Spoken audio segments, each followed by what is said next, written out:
Bueno, pues buenos días. Vamos a hacer una ruta que es la Valencia más oculta, la Valencia del crimen, también del robo y sobre todo una Valencia muy desconocida. Yo he traído un libro mío, no solo porque no era para, por si alguno lo queréis al final de la... que es Valencia Canalla. La Valencia más canalla se va a presentar ahora, no esa Valencia festiva, sino esa Valencia que solo sale cuando ocurren dos casos, ¿no? O sea que vamos a ver un poco de esa Valencia, ¿no? Porque para hacer el recorrido, pues vamos a ir por el centro. Hay otros sitios, otros puntos que son importantes, como en la calle Cuenca, con la finca Maldita y todo eso, que no vamos a ir porque está muy lejos. Yo voy a hablar sin parar. Podéis hacerme las preguntas finales, aunque no sea de la Valencia Canalla, que sea de historia de Valencia, que algo, preguntarme, no tengo ningún problema. Además no tengo ninguna presa, quiero decir que la paella la tengo medio preparada ya. Construirse el mercado central, sabéis que el mercado de Valencia estaba aquí, estaba todo lleno de paradas que se desmontaban y montaban todos los días. O sea, eran gente que venía a las 5 de la mañana de la huerta, montaba su parada y tal. Y aquí este punto es un punto de concentración de la sociedad valenciana. Tanto así que también es un punto fatídico, es un punto totalmente, digamos, que tiene que ver con la Valencia criminal, porque justo aproximadamente aquí, a unos metros donde nos encontramos, se hallaba la Horca. La Horca. Valencia, sabéis que cuando se condenaba a una persona a muerte, habían muchas formas de matarla según la edad, según la época. El garrote vil en el siglo XIX, que luego hablaremos, porque visitaremos la casa del verdugo, pero antiguamente era la horca el método más apropiado para una explosión. Bueno, pues la horca estaba aquí. ¿Cómo sabemos que estaba aquí la horca? Pues eso fue un descubrimiento mío analizando el plano más antiguo de Valencia, el plano de Antonio Mancelli, un italiano que vino aquí a Valencia y hizo un plano que se conserva en el ayuntamiento. Podéis ir a verlo si vais un día a ver el archivo histórico del ayuntamiento, allí está mostrado. Está el plano de Tosca, que es 100 años posterior, y el plano Mancelli, que es principio del siglo XVII. Pues bueno, viendo la plaza del mercado se ve la horca dibujada. O sea que sabemos, la horca estuvo aquí, había momentos que se quitaba, otros momentos que se derribó, era de obra, pero se derribó ¿por qué? Porque venían visitas reales y decían que el paso por aquí era muy mal, que un rey y tal.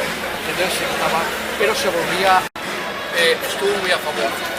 Fernando VII es un rey nefasto para Valencia mucho, porque sabéis que vino aquí a Valencia, jura la Constitución en el Palacio de Cervelló y luego en 1814 dice, oye, vamos a quitar la Constitución española y tal. Y entonces cuando empiezan las peleas entre los realistas, entonces ¿qué pasa? Que cuando se hace la ley para derribar los cementerios parroquiales, pues se producen aquí un espacio que venden las parcelas y entonces se construye esta calle. La avenida María Cristina era una calle estrechita pero por otro nombre. Bueno, pues tengo que decir que cuando nos quedamos aquí Si el cementeri carro, no? Estudia. Sí. Amor.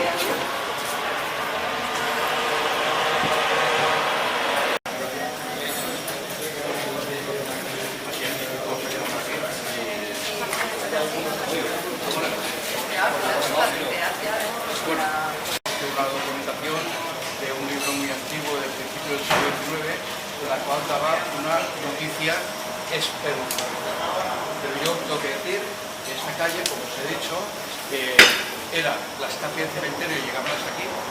Esto era una calle antigua que se llamó de Españas, en castellano de Cerrajeros, muy antigua, pero a esta parte estaba la valla de muro. Entonces, era una calle tradicional,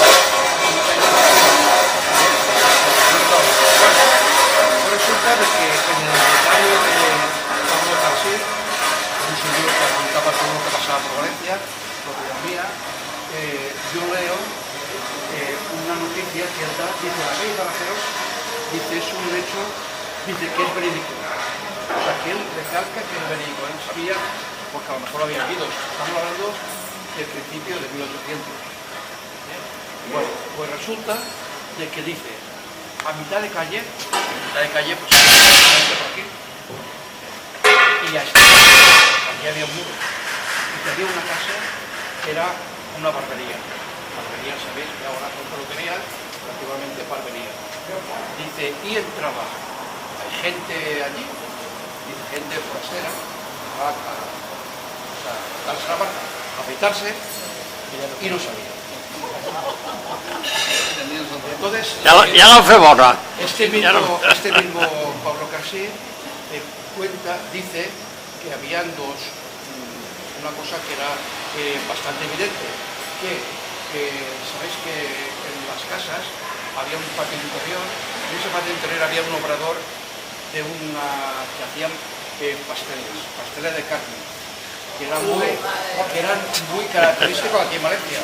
Se llamaban los copotets. Era un pastelito de carne, así como se hace ahora las empanadillas de pescado. Entonces se hacía una empanadilla hecha con canela. Con manteca de... Entonces, este señor aporta esto, pero no dice nada. Aquí se queda. Pero lo que sí que os tengo que decir es que en el siglo XIX hay una historia muy parecida que ocurre en Inglaterra y se llama el barbero asesino. Y entonces hay mucha gente que cuando yo di a conocer esta historia, lo relacionaron con la historia de allí. Incluso en programas que han salido en televisión y todo esto, pues también lo hacían así, el barbero asesino, tal. Yo no sé si la barbería realmente, pero este señor sí que dice que era verdad. Y cuando dice que era verdad es porque él lo ha reafirmado. Pues este es. Pero no queda ahí la cosa, sino que ahora pasaremos, lo que pasa es que no quiero, donde está el hostal, en esa finca, en un segundo piso, en un periódico, lo conoceréis, que se llamaba El Caso, pues muy antiguo, dice que ahí cogieron una banda de gente que falsificaba moneda. Entonces tenían una máquina, que era una especie de imprentilla, ¿sabes?, que falsificaba moneda entonces, en los años 50, pues de 100 pesetas o algo así, que era mucho dinero. Y entonces